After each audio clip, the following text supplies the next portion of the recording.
Hello friends and welcome to this next episode of Cataract Mentors. Many times it so happens that we have a very soft cataract and the pupil decides to come down just around to the level of the CCC and you have a very thick epinucleus surrounding you. What happens many times in such scenarios is that you land up with a plate. Then what to do is a trick shown in this case. So you can stop doing phaco and then shift to a bimanual IA to remove the thick epinucleus to make sure that there is no complication in that case. Watch and let me know in your comments below.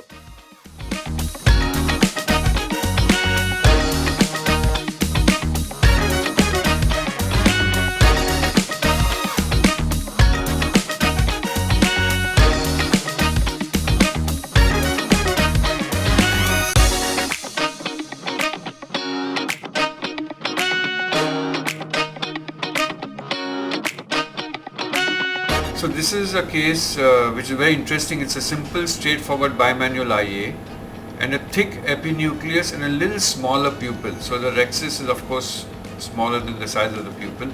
Now what happens in such scenarios is that we are trying to hold the cortex, and many times the cortex is a little fluffy and loose. What will happen is that the vacuum builds up, the cortex occlusion breaks, and it goes back and settles into the equatorial bag.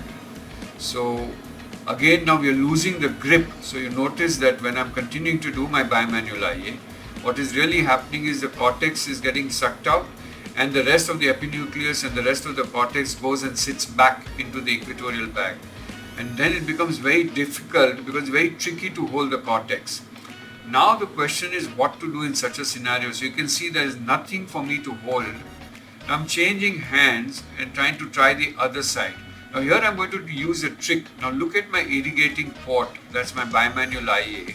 One irrigating port is downwards towards the posterior capsule. The other one is there. So now that irrigation itself is actually pushing the cortex and the epinucleus out on towards my aspirating port. And this is one simple trick that you can use during bimanual IA. And that irrigation force itself is helping you to do your bimanual IA successfully. So the cortical matter which was actually going underneath is now being removed. Now I'm using the main incision. Remember, whenever you do a bimanual IA through the main incision, the fluidics drastically changes and you have a very volatile chamber. So be very careful in aspirating the cortex when you're using the main incision. The bimanual IA is much more tighter now. Here again I'm using the irrigation just behind the cortical matter, and always aspirate whenever the aspirating port is looking towards you. Do not increase the aspiration. So now I've left the main port again and gone back to the bimanual IA. Through the main side port, I'm using the irrigation. Through the other side port, I'm using the aspiration. And that itself is helping me to remove the cortical matter and the thick epinucleus which is surrounding the cortical matter. So these are simple tricks that you can use for the successful completion of bimanual IA without making any risk of holding on to the posterior capsule or by chance pulling the anterior capsule out. Let me know in your comments what you feel.